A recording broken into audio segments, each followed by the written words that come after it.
Welcome to you all. My name is Father Dragos Herescu. I'm the principal of the Institute for Orthodox Christian Studies in Cambridge.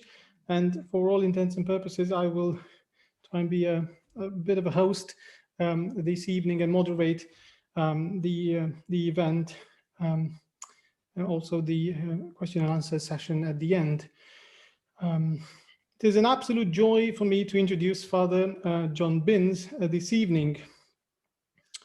As the Institute hosts this online book launch of his latest book entitled History of Monasticism, the Eastern Tradition.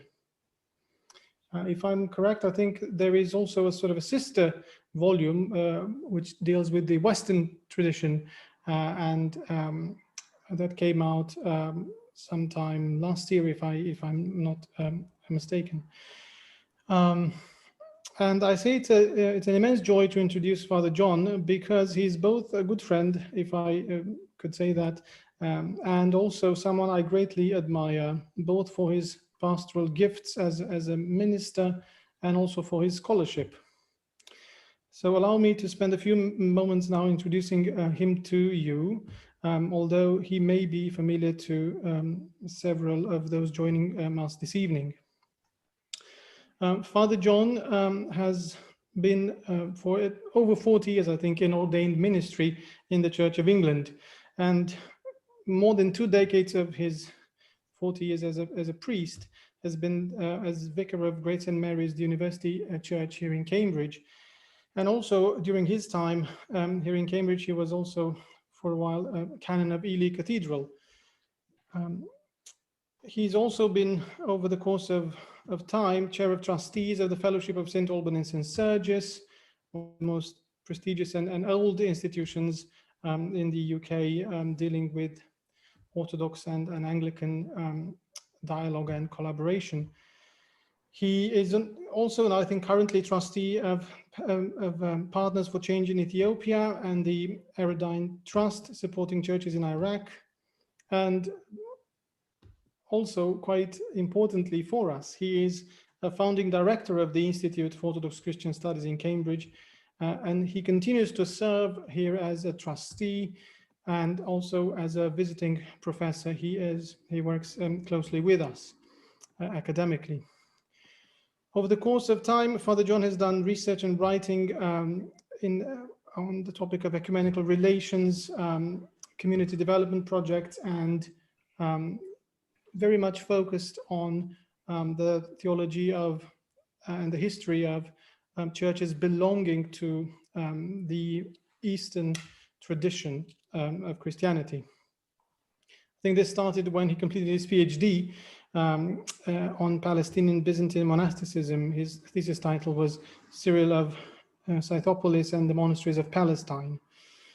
And later on, as I said, Father John researched Eastern Orthodoxy in various settings, from Serbia in the 80s to parts of the Middle East, to Ethiopia most recently.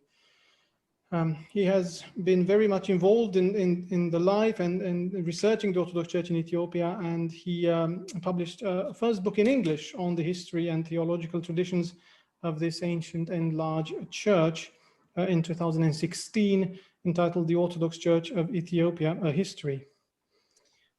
His latest publications include Ascetics and Ambassadors of Christ, the Monasteries of Palestine, as I mentioned, and an introduction to the Christian Orthodox Churches at Cambridge University Press in 2002. And his most recent book, for which we are here this evening, is the one that I mentioned at the very beginning, History of Monasticism, the Eastern Tradition, published with TNT and Clark. I think the paperback edition is out now and is available both on the publisher's website and on reputable places like Amazon, and it's very at a very affordable price. Makes it more accessible, and I would say rather a must buy for anyone interested in the topic. So without further ado, Father John, thank you so much for having this book launch with the Institute, and we had to do it on this online format because of the conditions that we're still in. But I think this will take very little, if anything, away from what you're going to share with us this evening. full disclosure, I prepared just a few questions to get a conversation going and to frame it before we open it up, I suppose, to those with us in the audience, but all the other participants. If I may start with sort of a question asking you, what was the impetus behind writing this history of monasticism? Tell us a little bit about the emergence of your book and how you decided to structure its major themes. Well, first of all, thank you very much indeed for the opportunity to come and share with you. It's been lovely just to see a few, some familiar faces and names up on the screen of participants, and it would have been lovely if I had a chance to, see you again personally and talk to you. But this is, at any rate, a good opportunity. It kind of started actually with a conversation with someone called Alex Wright, who some of you will know, who was then working for a publisher called IB Tauris and had published this history of Western monasticism, was wanting to write a volume about the Eastern monasticism. Alex is now at the Cambridge University Press, but this started it all off. And it was obviously a really intriguing prospect to be able to write something about such an important topic, introducing so many different themes. And it was, whereas it's not kind of been specifically a part of the syllabus, the teaching of the Institute, I hope very much that the Institute will see it as a project which is done within the kind of overall Institute family, and is a research project which will be of interest and of use and of support to the work of the Institute. So that's how it started. And of course, once started, you begin with one or two ideas and it develops over a period.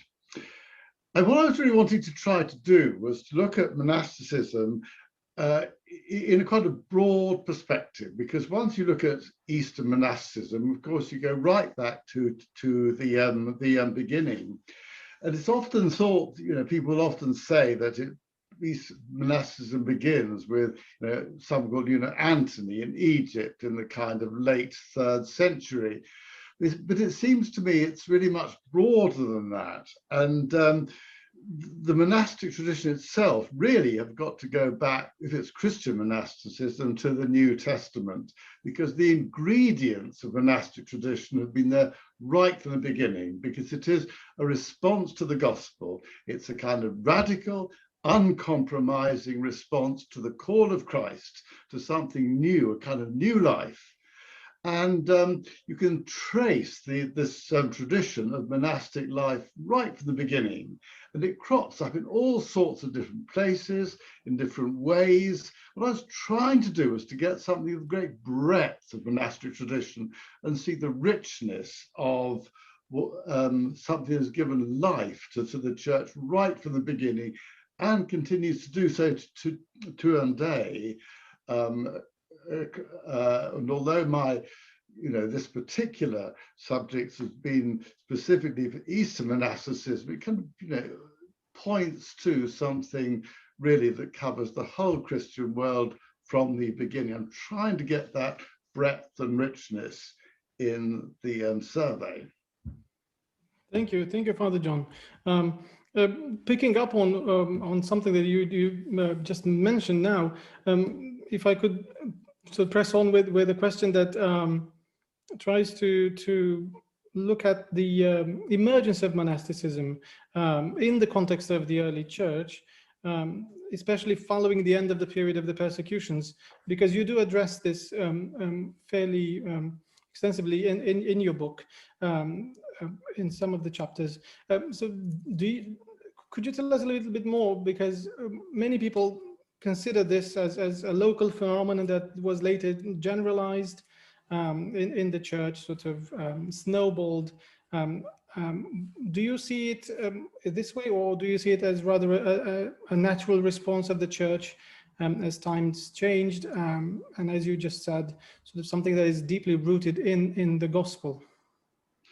I think certainly. I mean, deeply rooted. I mean, it seemed to me in, and clearly the gospel is something quite broad. There did seem to be, well, I think certainly sort of three sort of themes, which are responses, which sort of gradually emerged into becoming the monastic tradition.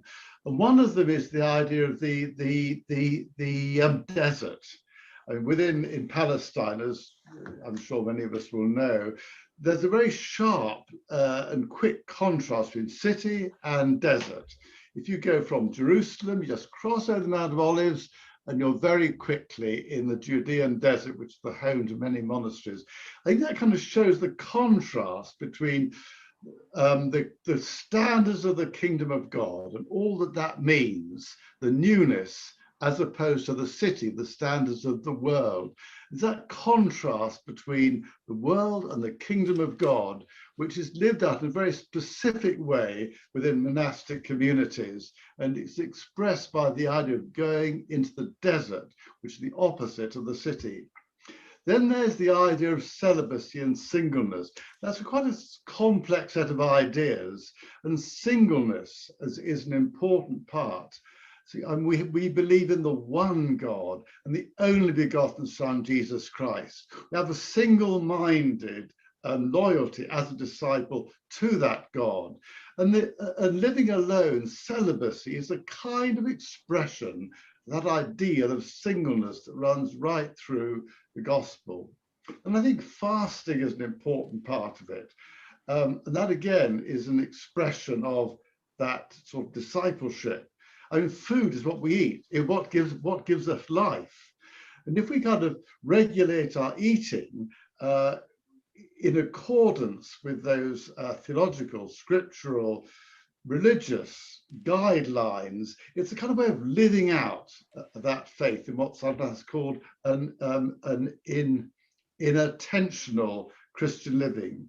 And I think it was those three themes that gradually became a way of expressing discipleship. And so by the time we get to the end of persecutions, the 3rd century, all of those are quite deeply rooted. And so you've got a kind of celibate life, you've got the going into the desert, you've got disciplines of prayer and fasting right across the Christian world, in North Egypt, in Upper Egypt, rich very strongly in Syria, where the sons and daughters of the covenant in the area around Edessa and Nisibis, and you know, in Asia Minor as well. They're all there. And what happens in the 4th century onwards is that you get a kind of vocabulary to express these. You get the word monk. The first monk actually appears in a letter in 324 AD that reference the word monk. Then very quickly you get kind of specific structures of monasteries, communal monasteries, hermitages. You then begin to get a literature building up. And so this sort of gradually takes shape. You get this tradition of discipleship, which is expressed in monasteries, which take many different forms in different parts of the Christian world. So there from the beginning and developing. Thank you so much, Father John, for sort of giving such a generous answer to my question. I think it sets up, and again, naturally, what I wanted to ask you next is that you talked about this kind of single-minded attention and this character of monasticism. And I mean, there is generally great similarity and convergence across the different Orthodox traditions that we have today, including in the way the monastic vocation is lived out. I mean, you can go to generate a monastery in Greece or a monastery in Romania or in Russia, and it doesn't feel immediately like it is. I mean, it feels very much like the same monastic life with very small variations. Now, in your research for the book, and because this is something again that you detail in the book in a way that really surprised me. I found out some things that I wasn't aware of. So that's something that again, I suppose, commends the book even more. But in your research for the book, have you noticed differences or specific traits in the way this monastic vocation or monastic spirituality and practice has been adopted by the different Orthodox traditions, Syriac, Russian, Romanian, and so on?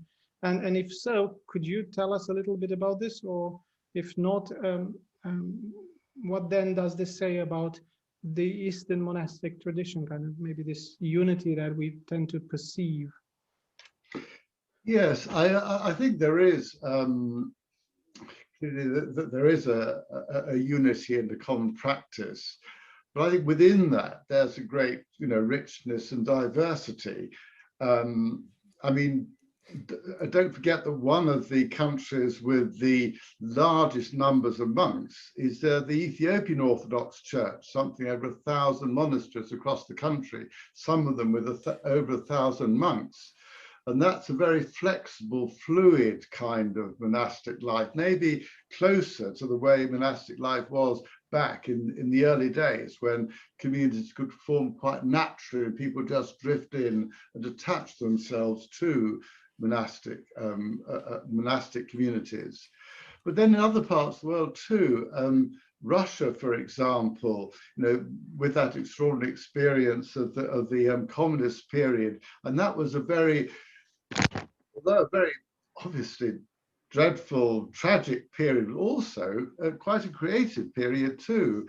I mean, there was, for example, there was one writer, monk Father Valentin Sventitsky, and he was producing ideas about the monasticism in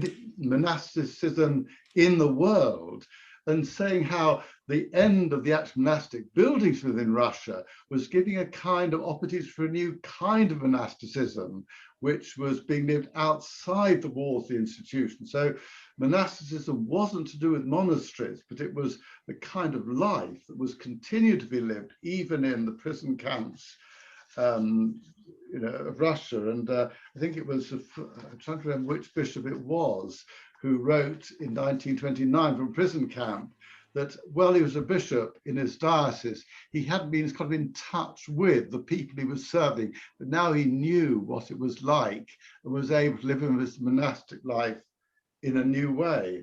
And I think since then, many of you will be more familiar with me, but I mean, the Russian monastic life has produced a great kind of richness with, I was reading a book describing how different kinds of you see different kinds of monasteries within Russia. So look up the names, but the Stratensky monastery in the center of Moscow has got this great publishing house producing different documents. Then not far away from that, you've got the Marfo Marinsky, which many of you will know, with a kind of rich social work ministry with the black mixed with the black and the white nuns, with a different kind of version, and a number of lay supporters doing a rich sort of program of social work. So I think that there is an awful lot of diversity, and every monastery will have its own character, its own life, which will differ greatly. Thank you very much, Father John. I wanted to ask, because and this is more of an outsider question, because although I've lived for many years now here in England and in the West, it seems to me that in the East, for the Orthodox churches, for the Orthodox Church, the monasticism has such an enduring influence in everything that involves church life, in the practice, in the spirituality, and so on. And I'm not sure that this is something that's happening in the West as well. There seems to be a more clearly defined sort of parish community life, and then the different monastic orders and so on. So how can you say something about this? Because I mean, I'm fascinated in a sense by this difference, and whether is this a real difference, or is it just something that I perceive in a sense as an outsider to the rhythm of life of the Christian West, in a sense. Well, I think I mean wouldn't you have a monastic life is very deeply ingrained. You can't separate it from life of the church. I mean, wouldn't it be the case there would be lots of as well as the large communal monasteries, often monks, nuns, well, monks particularly, will live in small groups within the life of a parish, or they might live in a very sort of hidden kind of way, when they will lead up in a monastic life under a spiritual father, but will not, but it will not be, but it won't be within the walls of a monastery. So I think that in both East and West, there's the capacity of a monastic community, a monastic life to be lived out very much in a parish setting, a community setting, a secular life, with maintaining that witness to the monastic ideal and monastic vision. Thank you. Well, I suppose one of my, possibly my last question that I prepared is something that wants to take this conversation and also picking up elements from your book. How do you see the role of Eastern Orthodox monasticism in our contemporary society? I mean, Eastern Orthodox monasticism continues to be, and this is often not necessarily criticism, but something that comes up in conversations that I have with students or people or other theologians. Eastern Orthodox monasticism is a monasticism of the monastery, of the cloister, of the cenobium, rather than one that goes out into the world. So how do you see the impact or the role of Eastern Orthodox monasticism in our contemporary society, or if as part of the life of the church, sort of in the wider secular society, in this pluralistic and very fast-moving type of world that we live in? Well, I think, isn't it the case that the whole monastic ideal does have an enormous influence right across the church and the world? I mean, all bishops are monks, so that quality of life will permeate right through the whole church, through the ministry of the bishops. But there are many examples of how its influence has spread much more widely. It's often been noted that the Philokalia, for example, this sort of rather obscure collection of texts made in the late 18th century on Mount Athos, of a selection of books, has, although the Greek version aroused not a lot of interest when it was first published, there were only 1 or 2 editions in the following 100 years. Now suddenly, in the last 50 years or so, has been translated into Romanian, into French, and into English, of course, and has now become an enormously influential book. So here's a monastic text, which at the time aroused not much interest, obviously a lot more interest in the Russian version, but now, I think, in fact, our own Bishop Callistos referred to it, I think, one of his articles as a spiritual time bomb. Suddenly, years later, it's had its effect. And so I think that is just one example of the way in which monastic life has had a broad range in impact, much more wide than anyone would have thought possible. And the fact that there has been such revival on places like Mount Athos, for example, Holy Mountain, or in Egypt, shows the way in which the monastic vision can have an influence in unexpected ways in the church and the world of today's society. Thank you very much, Father John. I think, I mean, I don't want to be the one that asks all the questions, because this would be a very a boring exercise. So and wouldn't do justice to the topic and to your book and the research that you've uh, done for that. But so I think we could open up the conversation with everyone present.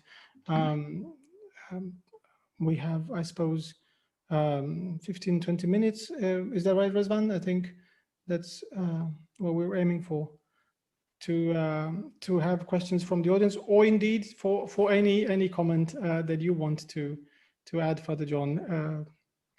Well, I think not just questions, discussion. I mean, it's Discussion, a huge, indeed, I mean, absolutely. it's a huge subject, and many people here have not only a very different vision, but broader range than I've got. So it'd be really good to have further contributions just to. Thank you.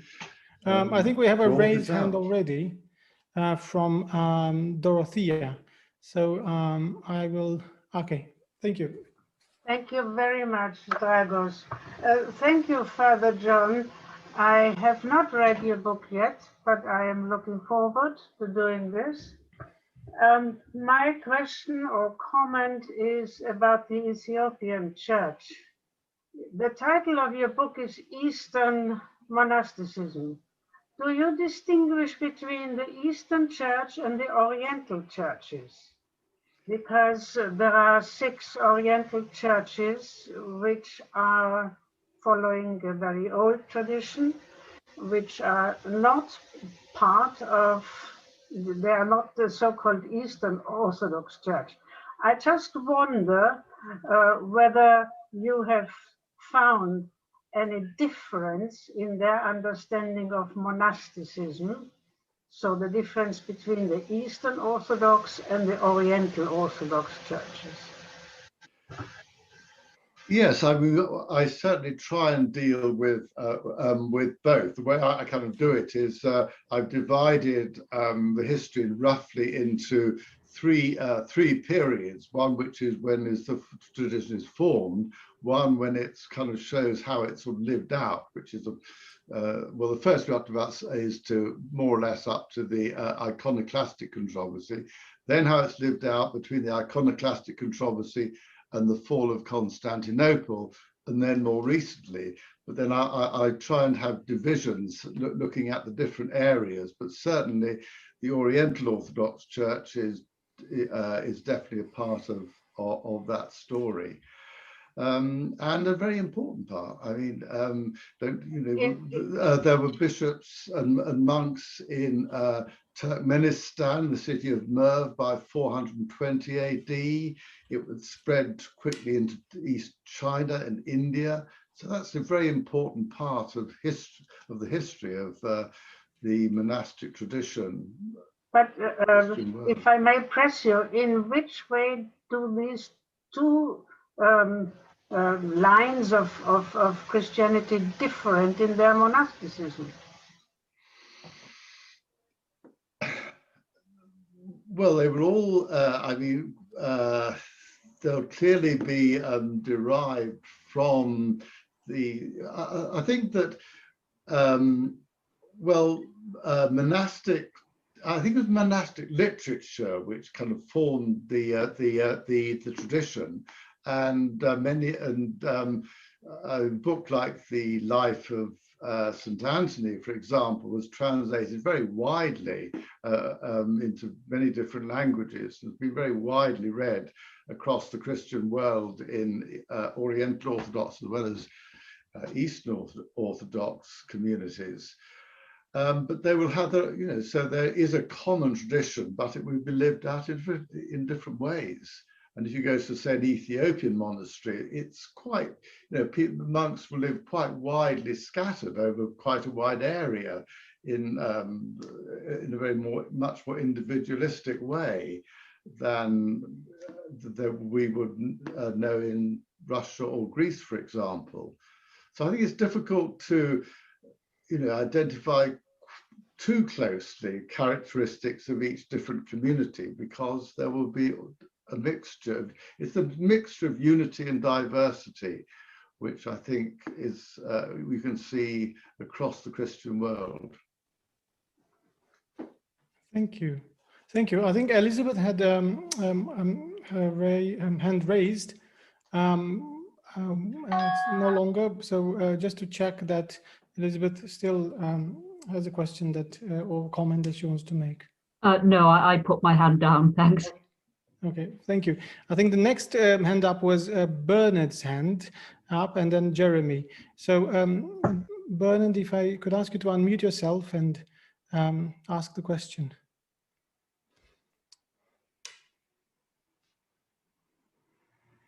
Thank you. Thank you very much. I just unmuted.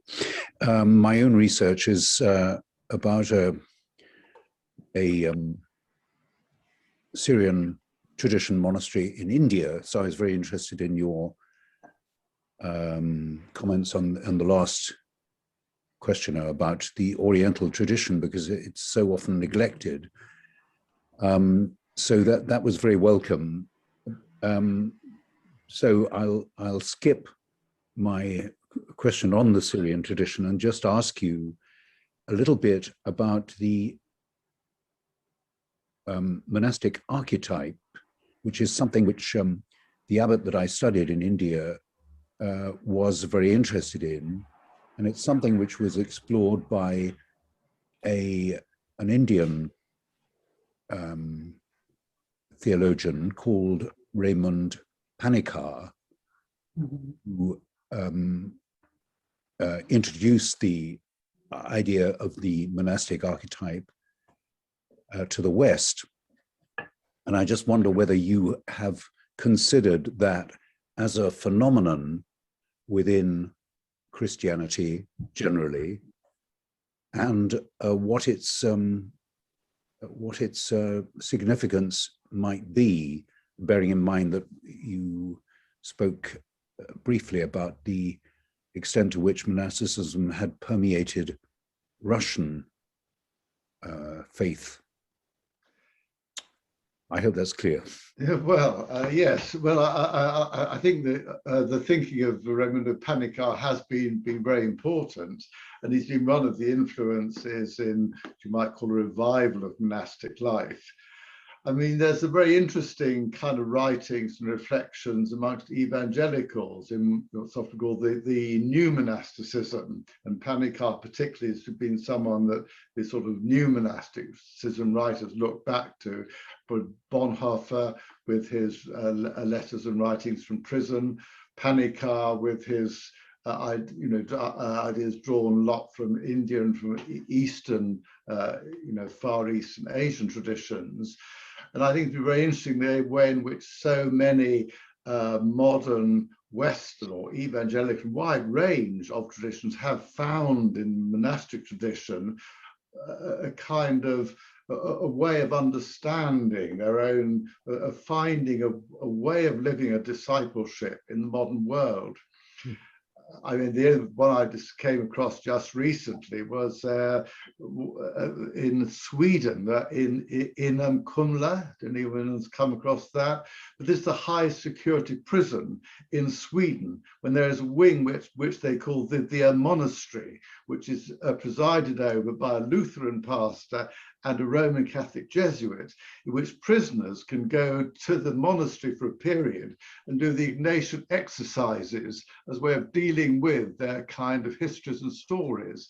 And they would look back very much to the kind of writings of people like Panikar, showing the potential for this vision. And there are all sorts of examples. The Simple Life community, Simple Way community in which partly in the States, which many students started living a monastically inspired life amongst homeless people. And there are all sorts of examples like that, which have found within the monastic tradition the opportunity for a fresh look at what discipleship can mean. And I think, as you say, the monastic archetype has very much fed in to those sorts of movements across the Christian world. Thank you. My impression is it's been recently Western writers that have picked up on his ideas rather than Eastern ones, but I might misjudge that. Thank you. Thank you. I think the next question is Jeremy's. Jeremy, you have the floor. Right here, thank you. I have a sort of two questions and a comment. You were talking about monasticism up to the end of the 3rd century, and my passion, who is the French theologian Olivier Clément uses a paradigm of monasticism emerging as a reaction to the Constantinian victory of Christianity, the state and the Christianity emerging, and a paradigm in which, in response to this, the monks take to the desert. And it would seem to me that what you were suggesting briefly in your comments would ask us to take a second look at that paradigm. Well, it's often pointed out the way in which, yes, the monastic life, as we kind of know it, as there is a monastic, monasteries, and the word monk come after the time of Constantine, and that the ministry of the monk has a kind of continuity with that of the martyr. So when the martyrdom ceases to be such a big feature in the Christian life after the the toleration, 314, then it kind of that radical commitment sort of shows itself in monastic life. Of course, there are lots of passages in life of Anthony which speak of him in the context of martyrdom, or the figure of Cariton in Palestine, who was imprisoned under one of the persecutions, and then when he was released after 314, he came to sort of Palestine, and he saw his monastic. In fact, he was captured by a group of bandits and imprisoned in a cave, and then by a series of events when I can't remember, the bandits were, I don't know, captured or something, and he just stayed living in his cave. So he saw his monastic life as a direct continuity. I mean, his monastic cave was the same as the martyr's prison cell. One led seamlessly, went seamlessly from one to the other. So I think, yes, there's certainly a continuity, and martyrdom becomes monasticism, or perhaps they're both part of the same thing, but expressed in different contexts, social and political contexts. Thank you very much. Well, just a quick comment, which is really a response to Father Dragos' comment.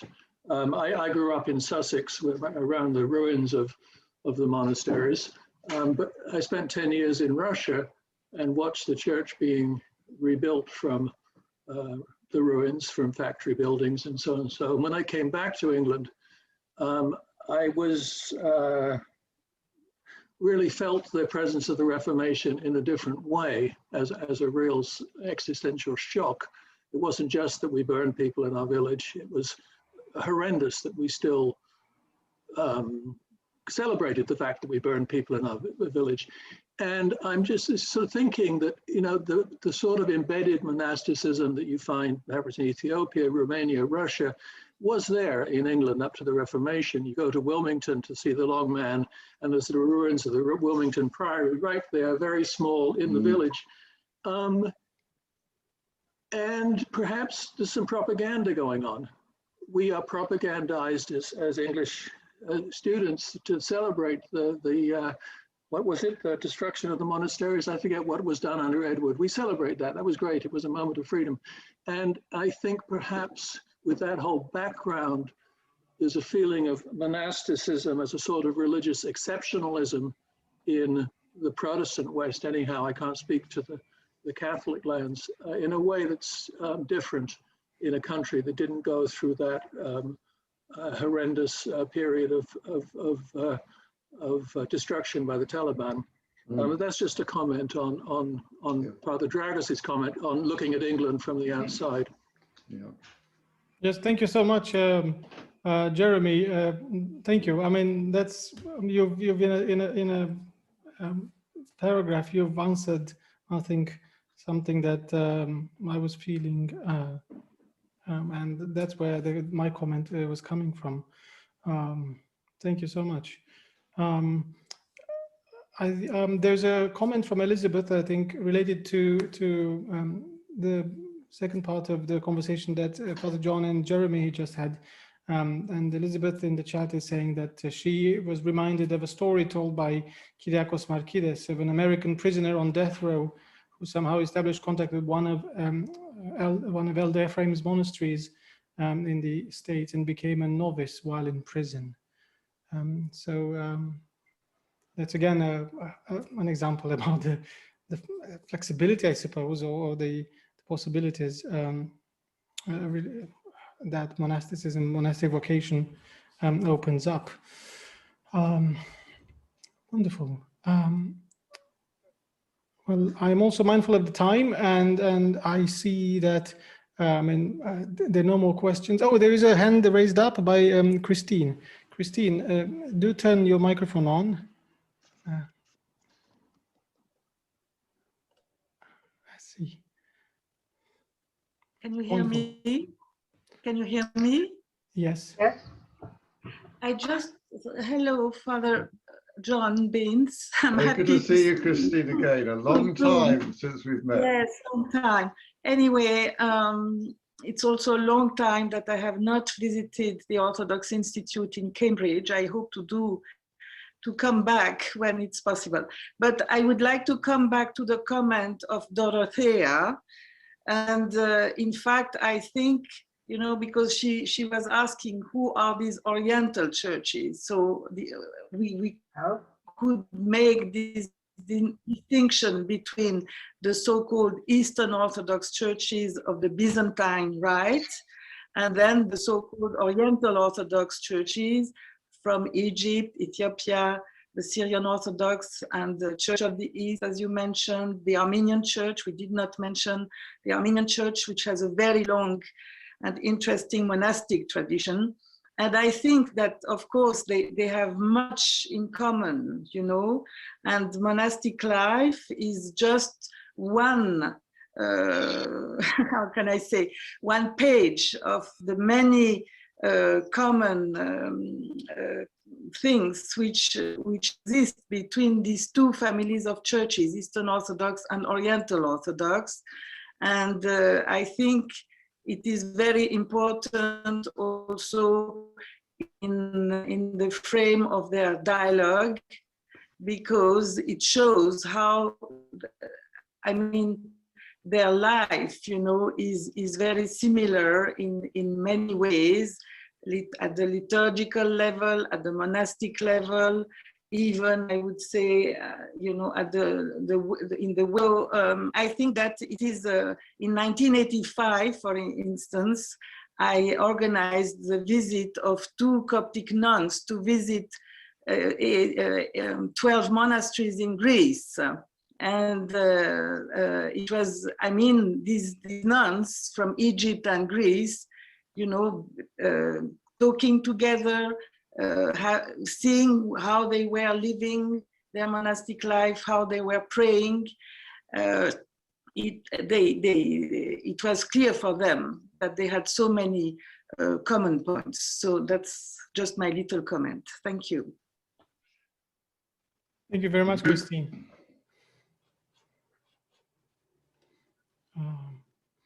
I think we're nearing the end of this event, and just before we go, I would just want to share my screen, and so everyone actually gets a look at the cover. You might have done that, but it's easier to identify the book when you look for it.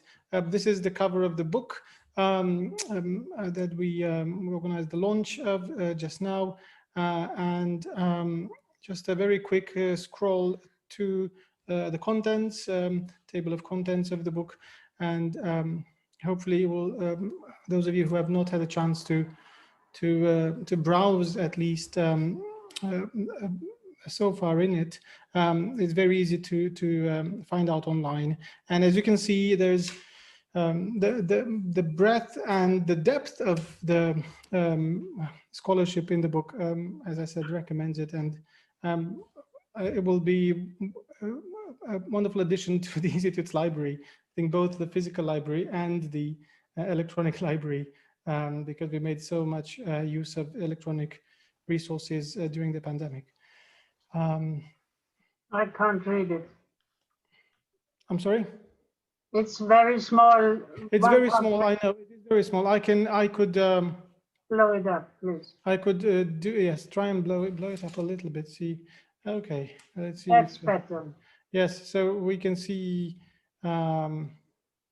it starts with monasticism, before monasticism up to 320, and then it really deals with the period of the ecumenical councils, and then the period of iconoclasm, and looking at the period up to St. Gregory of Palamas, and it also looks at the context of Christianity and monasticism under Islamic government, and the whole period of revival and renewal in the 18th and 19th centuries, and also all the way to the 20th century. Also with a chapter dedicated to the periods of persecution and tribulation of the more recent times. Again, thank you. Thank you. Might say, could I just say you can see a little sign saying £90 No. next to it. That's the hardback edition. The That's paperback is, I think, £26. Yes, And yes. I think it's if it isn't available on Amazon or other places, I think it can certainly be ordered online through the publishers. That's the Bloomsbury website. Yes, yes. Let me share that page again. Well, this is the publisher's website. Again, there's small font, but you can see that the paperback is £26 there. And as I think Sebastian was noting in the comments in the chat, that on Amazon it says that it's sold out, which is not a bad review in itself, I think. But I think you can order it obviously from the publisher. And I'm sure it'll be back in stock at other retailers. May I conclude by again expressing huge gratitude and my thanks to Father John and to all of you for joining us this evening. It is a privilege that we have you as one of our trustees, Father John, and also someone who associates his research with the Institute, and we're grateful that we were able to launch your latest book this evening at the Institute. Thank you very much again, and we look forward to the next one. Thank you. Whenever that comes. Thank you very much. Thank you very much indeed for the opportunity. It's lovely to participate in the AGM day. Thank you. Again, thank you to all. We will have a recording of this lecture on the Institute's YouTube channel. I will conclude by saying that if this was the first time that you've joined us, you're very welcome. If you've joined any of our lectures or events before, again, also thank you for being a supporter. Do support the Institute, both by your prayers, but also by advertising the work that we do here in Cambridge to your friends, to people that you know online, and hopefully more in person now as things start to open up here in the UK and in other places. It's very important that we have an Orthodox Institute in Cambridge. I don't say this just as the principal of the Institute, but also as a Christian, not even as an Orthodox Christian. As a Christian, I think for the ecumenical dialogue, for the Orthodox Church in the UK, but also in Europe and the whole world, it's very important to have an Orthodox presence in a place of scholarship and meeting and dialogue such as Cambridge. So your support is and those of all of our friends is immensely needed, and it helps us to continue this vision of dialogue and openness, and being a place where the Orthodox can meet, research, and also have fellowship with like-minded people and all of our Christian brothers and sisters. So again, thank you all for being with us this evening, and hope to see you more at other events. Thank you. Bye.